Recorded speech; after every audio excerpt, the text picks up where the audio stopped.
अगर उनको अपने देश में ही सारी बुराइयां दिखती हैं और दूसरे देशों में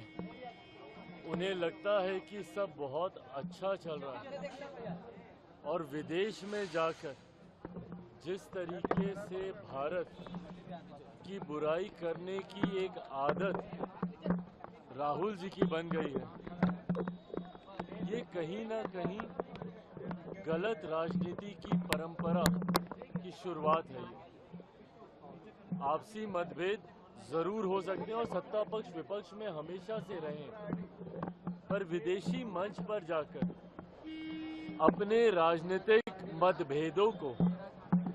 अपने व्यक्तिगत राजनीतिक लाभ के लिए इस तरीके से इस्तेमाल कर अपने ही देश की बुराई करना, ये कहीं से उचित नहीं है। इस तरीके से विदेश में जाकर आपको कोई भी एतराज़ है, आप भारत में रहिए, आप तो एलओपी भी हैं, आप सरकार के समक्ष अपने सुझाव भी रख सकते हैं, अपनी चिंताएं भी रख सकते हैं,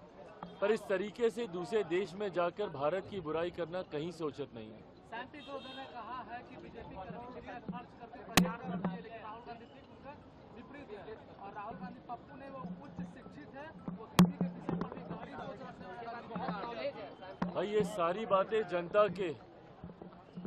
जनता के डोमेन में है, पब्लिक प्लेटफॉर्म में है। उसके बाद भी अगर जनता ने तीसरी बार लगातार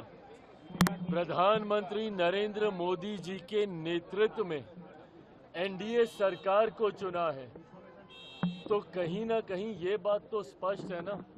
कि सैम पित्रोदा जी जितने भी गुणों का उल्लेख कर रहे हैं राहुल गांधी जी को लेकर, कम से कम भारत की जनता तो उसे स्वीकार नहीं करती होती तो तीसरी बार प्रधानमंत्री नरेंद्र मोदी जी को देश का प्रधानमंत्री नहीं बनाती। लगातार, जो कि भारत के इतिहास में एक बड़ी उपलब्धि है, लगातार मात्र दूसरी बार ऐसा हुआ है जब देश की जनता ने तीसरी बार एक ही प्रधानमंत्री को और एनडीए गठबंधन को चुनने का काम किया है। तो ऐसे में जो सैम पित्रोदा कह रहे हैं, कम से कम देश की जनता तो उसे नहीं मानती।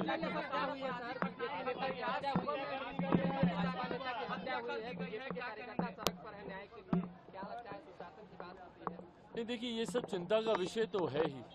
अगर इस तरीके से अगर हत्या दिन दहाड़े अगर कोई करता है और अगर अपराधियों का मनोबल इतना ज़्यादा बड़ा है, तो ऐसे में ज़रूरी है कानून को और सख्ताई से लागू किए जाने की। जब तक अपराधी के मन में भय नहीं आएगा, तब तक इस तरीके की घटना घटती रहेगी। मैं पुनः आग्रह करूंगा स्थानीय प्रशासन से कि जल्द से जल्द जो भी दोषी हैं उस पर कड़ी कार्रवाई करें और कानून के डर को कम से कम अपराधियों के मन में स्थापित करने का काम करें।